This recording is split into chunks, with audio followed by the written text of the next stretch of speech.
You're listening to Tour Tech, your 5 weekly takeaways to tourism success. This series is brought to you by the digital tourism think tank in partnership with the European project Tourbit, which is co-financed by the European Commission's COSME programme for SMEs.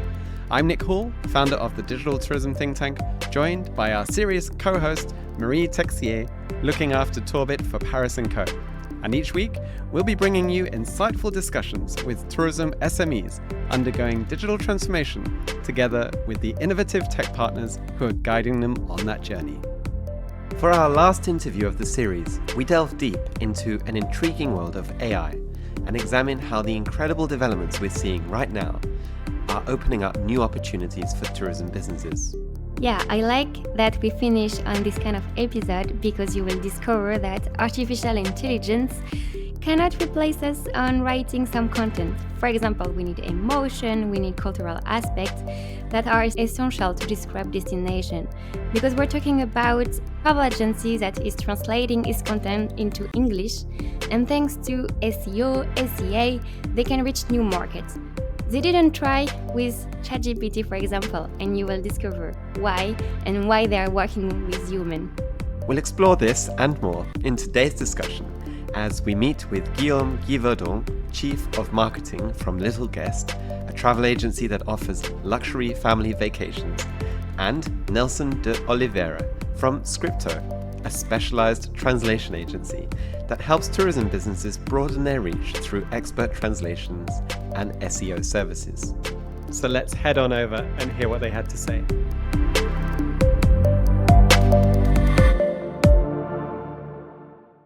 Hello, I'm Nelson de Oliveira from Skripto, a translation agency based in Belgium, in Tournai, more precisely.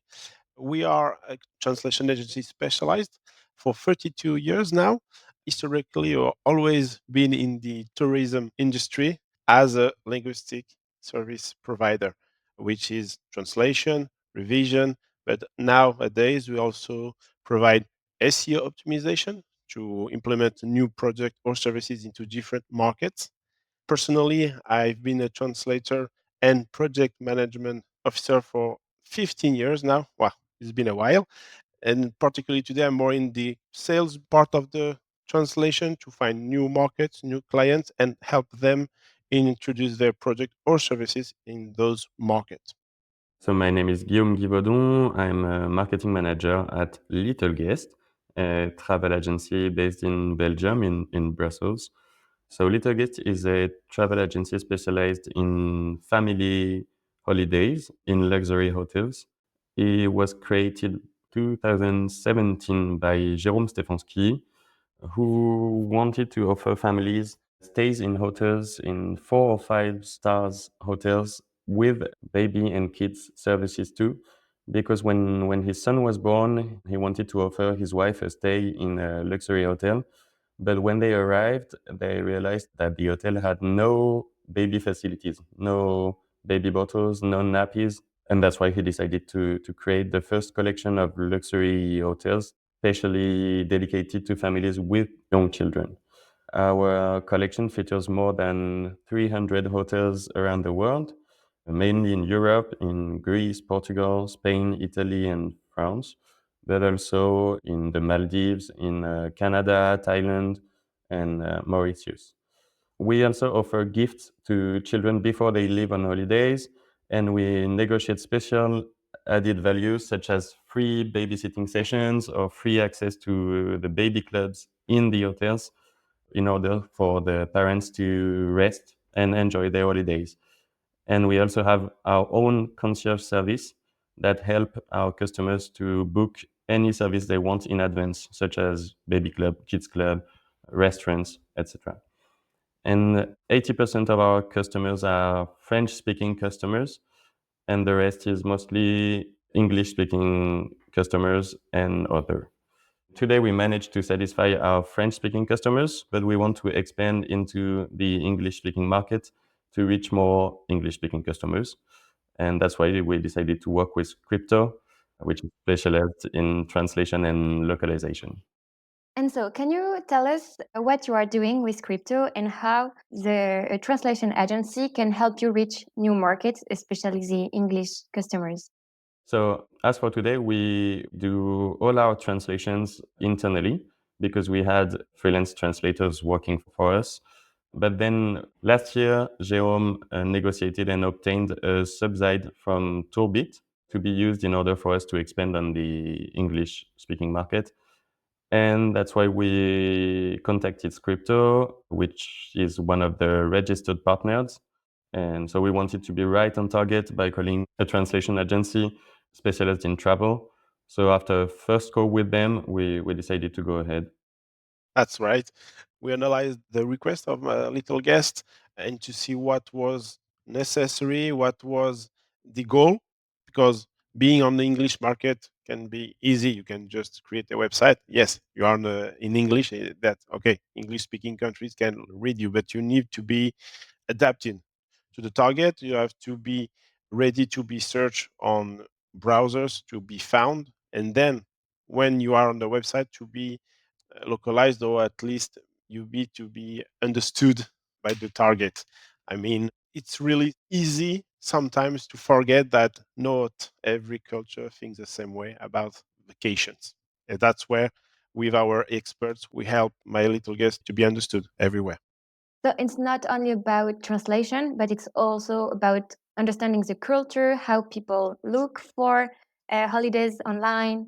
So you're going a step further. And can you explain us what is SEO? Because you talked about that when you presented your translation agency, but I'm not sure everyone knows what is that. So SEO, which means search engine optimization, is when you type something on Google, there are always the same result, let's say, that appears first. This is the work of terms, words, a campaign that is within the website that it's linked to keywords and that makes it appear as the first result. There is a study that shows that nobody goes beyond the second page of Google results, for example. So you have to be there on the top. That's the work of the SEO optimization. We work with our experts to make the website come up first. So there are more clicks, more possibility to generate reservation bookings, I want to say. And for example, with my little guest, how did you implement an SEO strategy? So the value of our agency is that we have teams everywhere on every market, and those teams can be translators only, purely translation. This can be also just copywriting, and there is teams of SEO experts that know if they can make the research, know how to find the right terms, the right keywords. And while within our translator, these keywords are implemented throughout the translation. So then when the search is has been identified, know that those keywords can change like every 2 days or 3 days sometimes. So we have to be very tip top, I want to say, to what we are offering. I would like to know if your job is linked to the update of Google and its algorithm.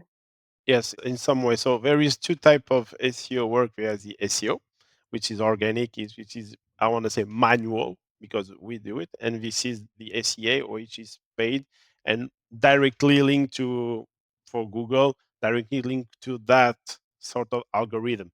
Then the SEO is more linked to the general algorithm of people making requests.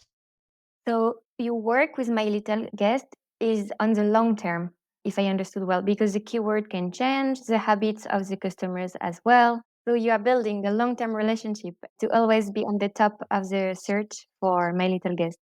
Yeah, the work that we did with little guest started way before the translation part. We start first for with an audit of the website to see where we're at, how are we placed SEO wise, how we are with metadata structure and everything. And then from that, we started the translation, implementing those changes. So when we say, okay, the website is ready, the translation is good, and everything is SEO optimized, you can publish. And this work is a continuous work. And to be honest, this is what we want. We want to create relationships with our clients. We do not want one shots, if we can say that. And that's where the value increases as well over the time. And Guillaume, have you seen already any improvements in reaching new customers, English speaker, thanks to the translations? Yeah. So Nelson talked about SEO, how they did it, but I'd like to explain a little more how they did it and why we wanted SEO to be good. So because what is the main challenge for us is that we are a totally digital travel agency. So we don't have any office where customers can come and meet our travel agents. They can contact us by our website, by email, by WhatsApp. But that's why our website is so important because it showcases our collection. So yeah, we started with a technical and content audit of the English version of our website made by an SEO expert from Skripto. And then we focused on specific pages that we wanted to analyze because they drive a lot of traffic, such as our homepage, our page, which is called Our Story, because that explains the creation of Little Guest. Then we implemented the modifications the SEO expert told us to make. And then we tested the translation quality proposed by Skripto. And now we're ready to go on. And yeah, we already saw some improvements in the traffic and the number of leads generated on our website for the English market. So we did a good job. Yeah. So you said you're a pure player online, only travel agency. But for example, if I want to book a travel and I want to speak to someone, can I do that, or should I do everything online on my little guest? Now you have two options to book a stay with Little Guest. You can either book online because we have some hotels that are fully bookable online. So you just have to put the number of persons that will take part of the journey, and then you choose your hotel and then you book. And the other option is you can send us an email or call us, and then you'll talk to a travel agent that will help you choose your hotel according to your budget and according to your needs. And then they will make you an offer with several hotels, and you'll have the choice to choose between two or three or four hotels. And yeah, book your stay. So you're digital, but we can still speak to someone, which is sometimes we appreciate having this contact, especially when we travel. Yeah, because we think it's important for our clients to be able to talk to someone because we sell stays that might be expensive. So we understand that our clients want to talk to someone to explain to them where they will end up on holidays and yeah. Yeah, and I think it does. I'm sure it does makes a great difference with every other agency that exists where no one is reachable other than by a chat bot or an email with 2 or 3 days response. Yeah, because we can assure our clients that they will have an answer in like 24 or 48 hours max when they contact us. But you can call us at any time, 7 days a week, and there is always someone that will be here to answer you. I like the fact you're going digital, but you keep this human touch.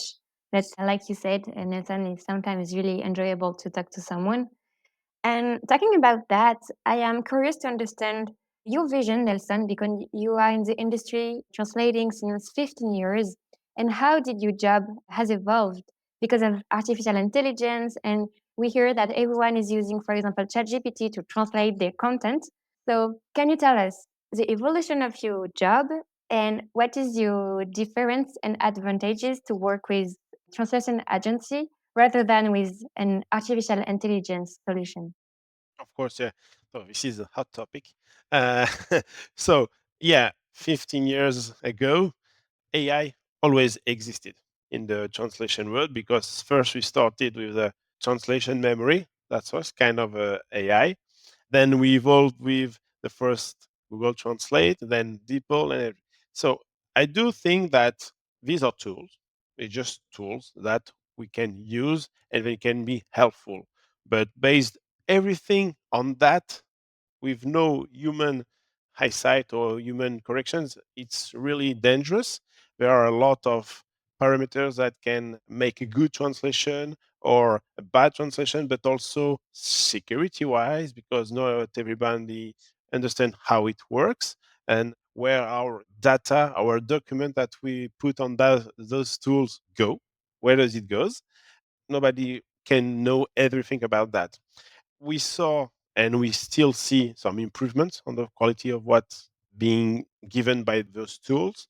And I think we can't avoid it, but the human touch in such documentation or industry as is tourism, it's to me incompatible.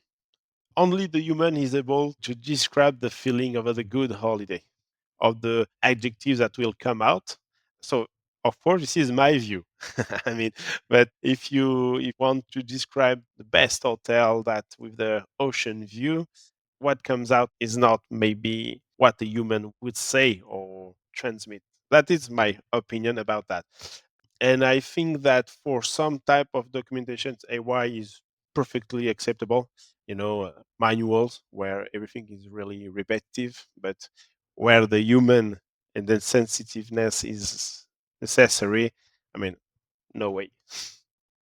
Guillaume, is this why you decided to work with a translation agency like Skripto rather than ChatGPT, for example? Because it's a cost for a small company to go for a translation agency. So, what did you want to achieve?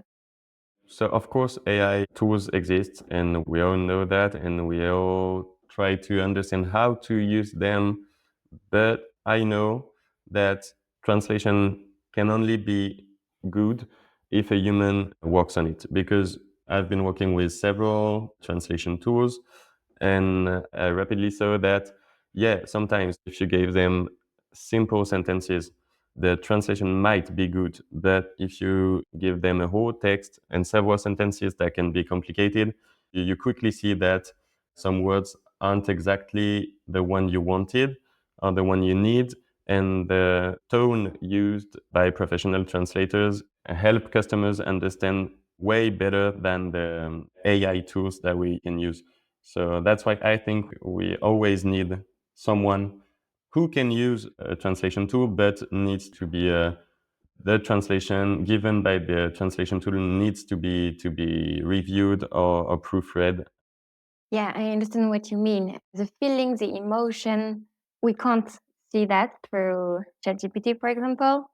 The human touch is really something that can make the difference between someone translating and a ChatGPT putting adjectives everywhere, like it's amazing, it's fantastic. We know that. Those descriptions of a travel wants to make you dream. I want to go there. But if you're in 2 or 3 sentences, you see the amazing food, this amazing hotel is amazing. And well, okay, I don't want to go there. I'll stay home. I mean, that's kind of the idea. And knowing the language, the richness of the language, whatever language it is really necessary here. And we do think that how we work, so to rapidly tell you how we work, our translator works on a little guest project, for example. He's just not a translator, he's a translator who is specialized in tourism or travel. So he knows what needs to be said, knows how the text should provoke a feeling and emotion to the person reading it, and to give the person the will to book a vacation. And that is invaluable for us. And this exists for not only tourism, but for our different projects and sectors we operated in. And do you do only English or can you translate in other languages? At the moment, we are ready to translate in 56 linguistic pairs. And if we don't have the language you need, we will do the search for the right translator corresponding to your need. We did really recently a search for a Farsi translator specialized in hydraulic pumps. That's one of our values. And Guillaume, do you have any project of scaling this activity by translating in other languages, or you want first to focus to English speaker? So we first want to work on our English speaking clientele. We'd like to expand on the Dutch market because being a Belgium travel agency means you have to talk to both French speaking customers and Dutch speaking customers.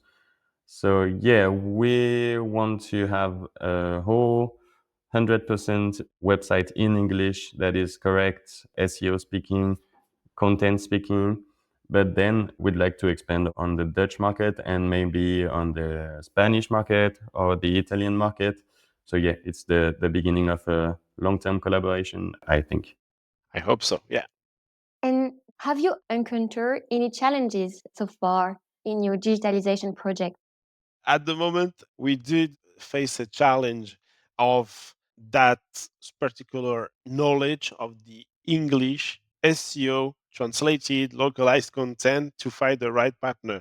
But it's not a work that could be done in 1, 2, or 3 days. It's a longer work. And so that's the only challenge now, to be able to combine those two services, SEO translation, but everything matching everything together. But we found the person, and we are more than confident that the work that will be done will be exceptional. And you, Guillaume, since the project has started, did you feel that sometimes there is challenges you need to solve? With crypto, no, I think everything is going well. But with SEO in general, SEO, I think, should be seen as a constantly shifting process. So we need to adapt ourselves on a regular basis.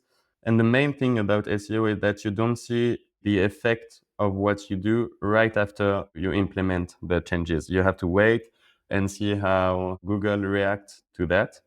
So yeah, the main challenge for me and for Little Guest is to stay alert to Google changes, to monitor traffic every day, and to be able to react quickly without rushing, but quickly, in order for us to always use the correct keywords, monitor our URLs, and having a clear site structure with correctly indexed pages, because that's what Google wants in SEO.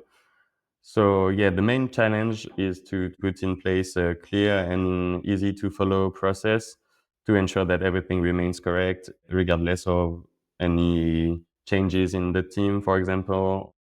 And talking about the process you have been implementing, Nelson, can you share with us 3 easy actions that the hotels, travel agency that are listening to us can implement to improve or start their SEO strategy? I would say that the first step would be, of course, to search for a local expert. So now I'm launching my website or my travels into, I don't know, the German market, and ask for someone who is not there. Not just because of the language, because of the knowledge and the research that can be done there.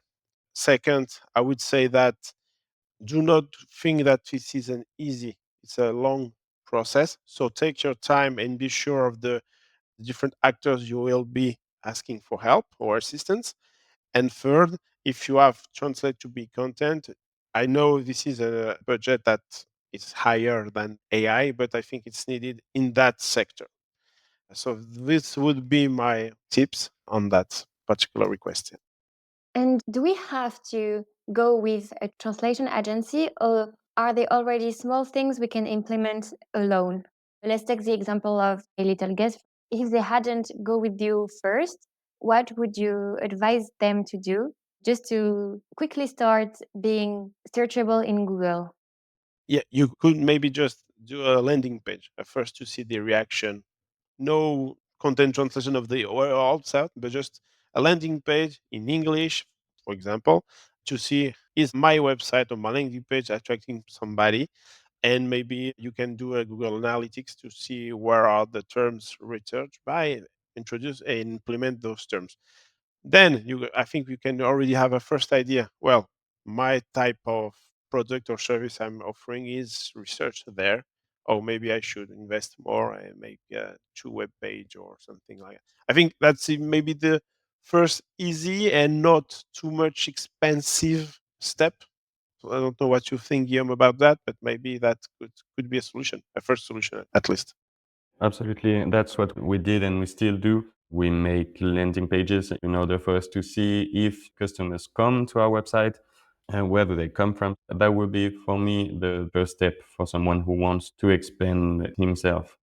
You talked about Google Analytics, and it's important to keep in mind that doing the job is really good, but then analyzing the data is super important to see where we can improve. And we often say that during our podcast, but really, travel agency, hotel, camping, we highly advise you to monitor your data and to analyze if what you're doing is working or no and where you can improve things too. And Google Analytics, I think it's free.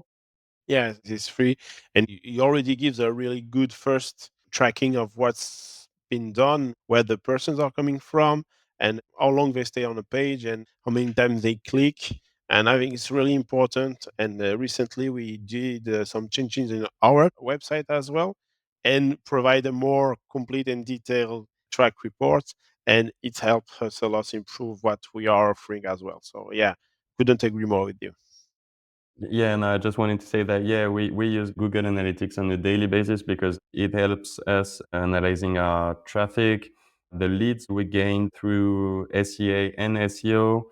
As Nelson said, the time customers spend on our website, when do they leave, and we can have a guess of why do they leave our website and what can be made to improve their experience on our website. So yeah, that is really important for us.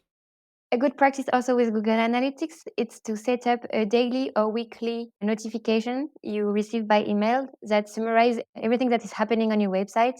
And so you don't have to go on Google Analytics every day. You just have a summary by email. I like receiving that for the website I monitor, for example. Yes, of course.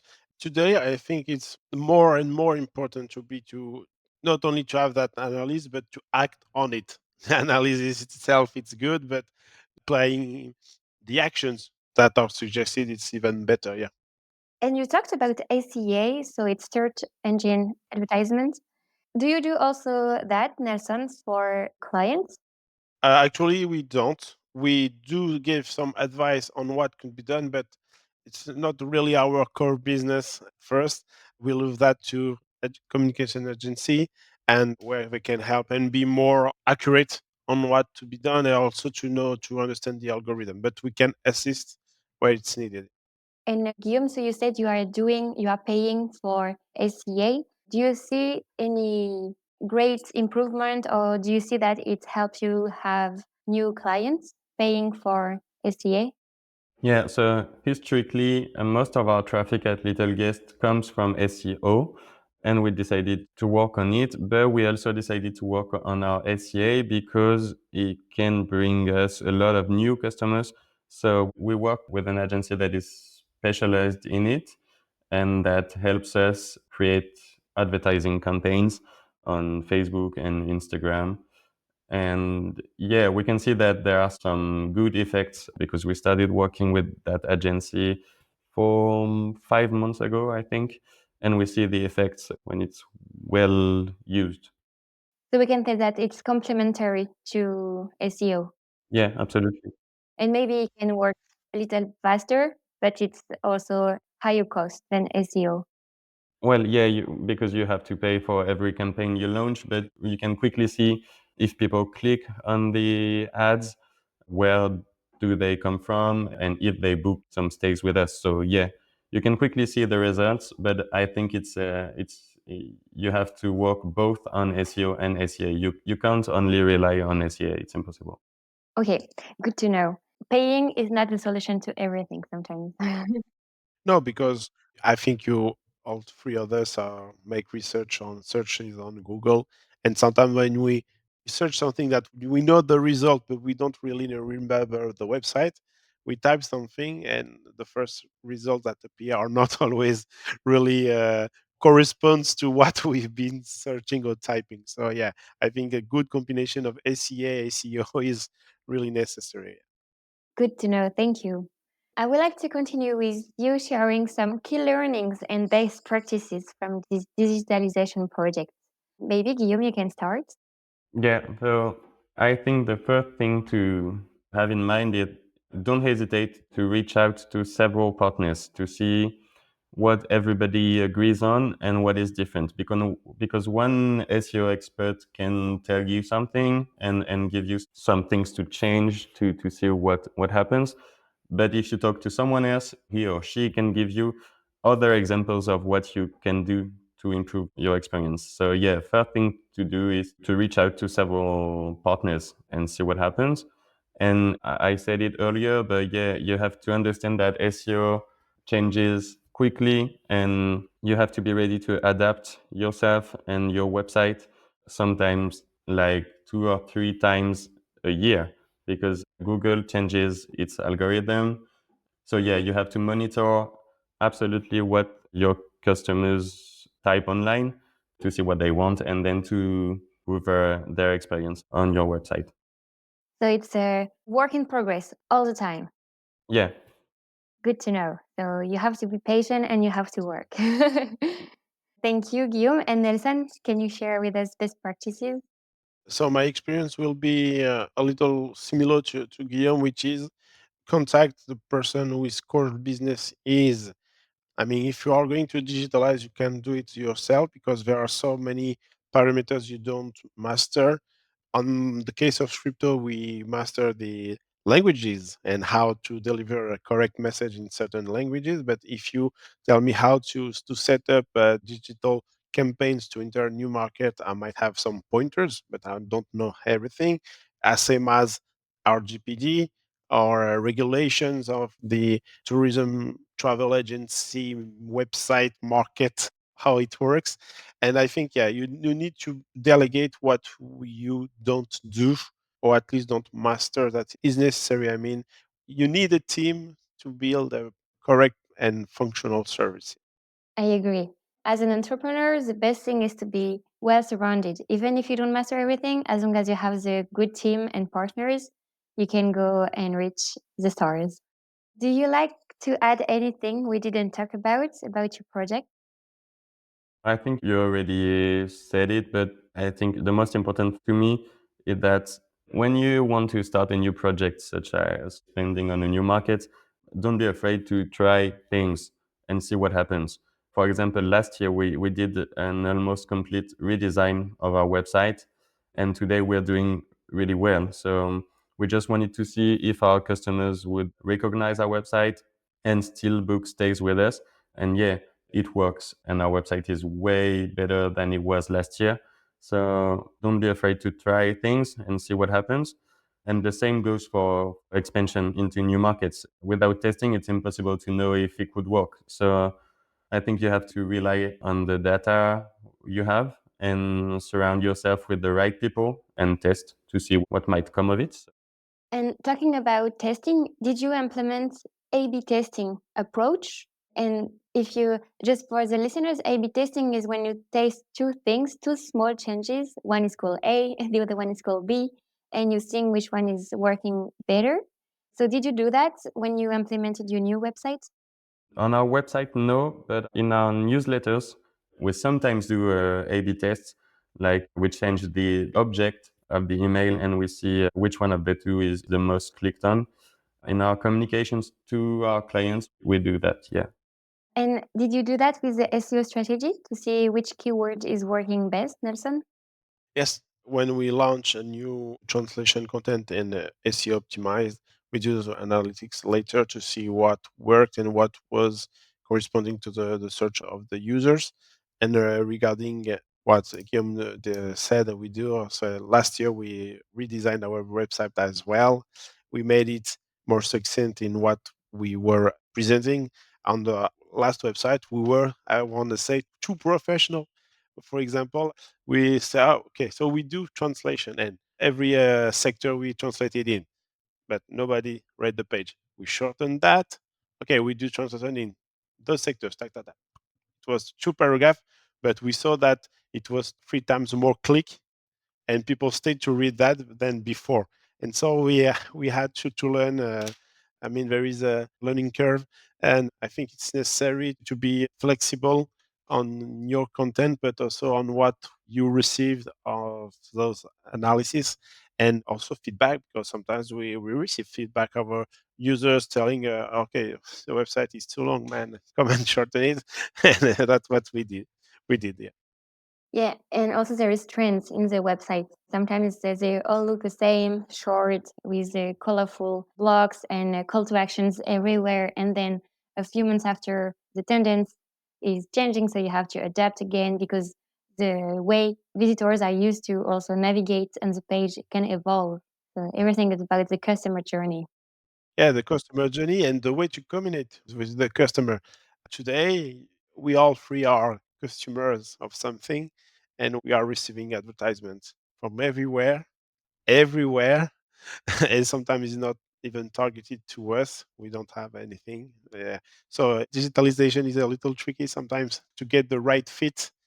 Yeah, but as you said, if you don't test, you don't know. So just go for it and test.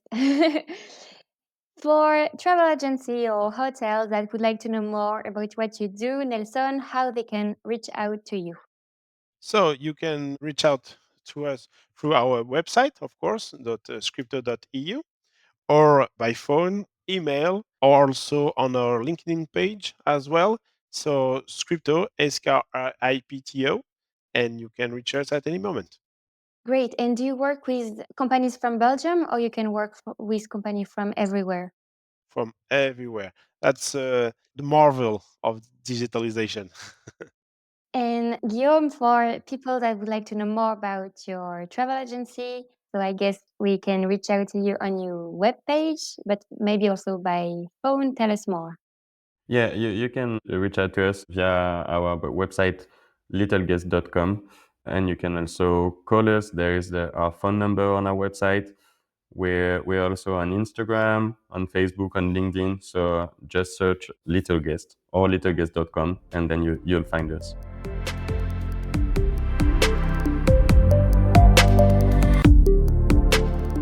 So we've reached the end of the last interview of the TourTech series.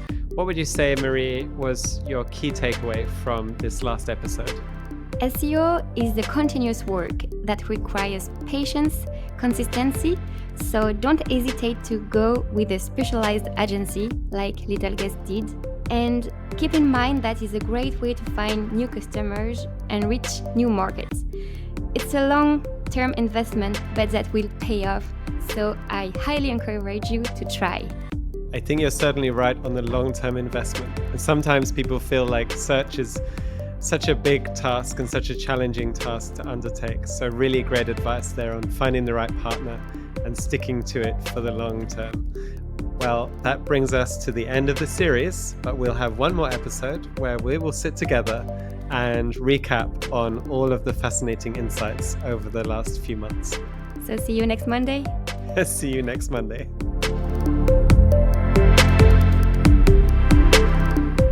Here are our 5 key takeaways from this week's discussion. Starting with number 1, digitalization is certainly your key to growth. As we've heard in today's episode, using digital tools can help businesses to reach new international markets for a whole host of reasons, not least in translating and localizing websites, as well as opening up new markets and audiences in doing so. The rapid developments we've seen lately in AI are more than just about machine translation. They really can help us to offer authentic, quality content for each market we're focusing on. Number 2, never forget the human touch.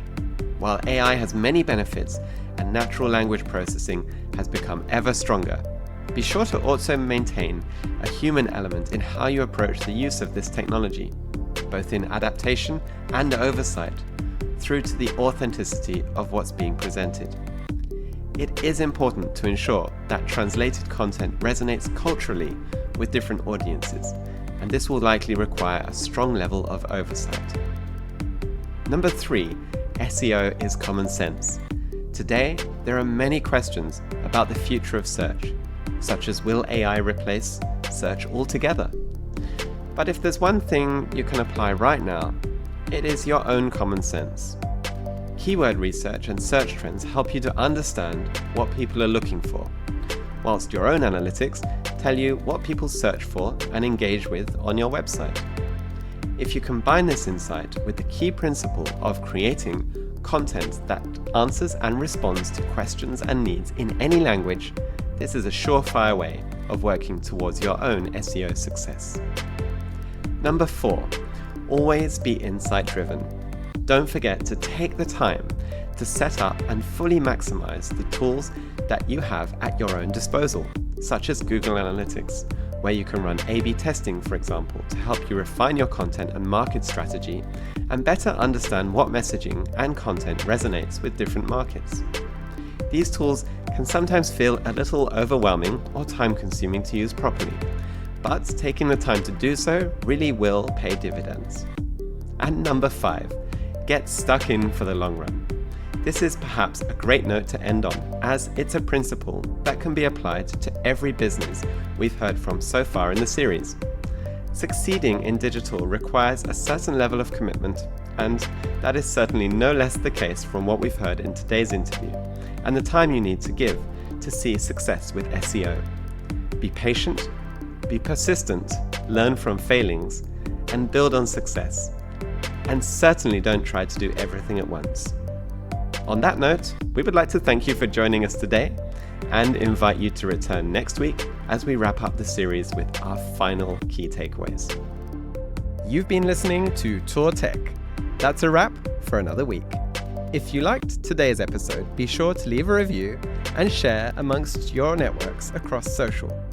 These 2 small actions make a really big difference. We appreciate the time you take to listen and, of course, to share. Make sure you don't miss future episodes. New episodes are released every Monday on Apple Podcasts, Spotify, and all major podcasting platforms. So be sure to hit that subscribe button and get your podcasts every week in your inbox. Tourbit is a partnership co-funded by the European Commission's COSME program for small and medium-sized enterprises, and it's led by an incredible team of partners who are all as passionate about what they do as the businesses they're supporting.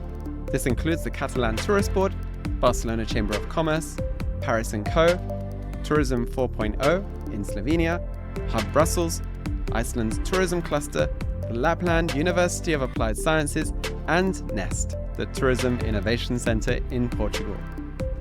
On behalf of these incredible partners at Tourbit and the European Commission, and of course here at the Digital Tourism Think Tank, thanks for tuning in, and we look forward to seeing you next week.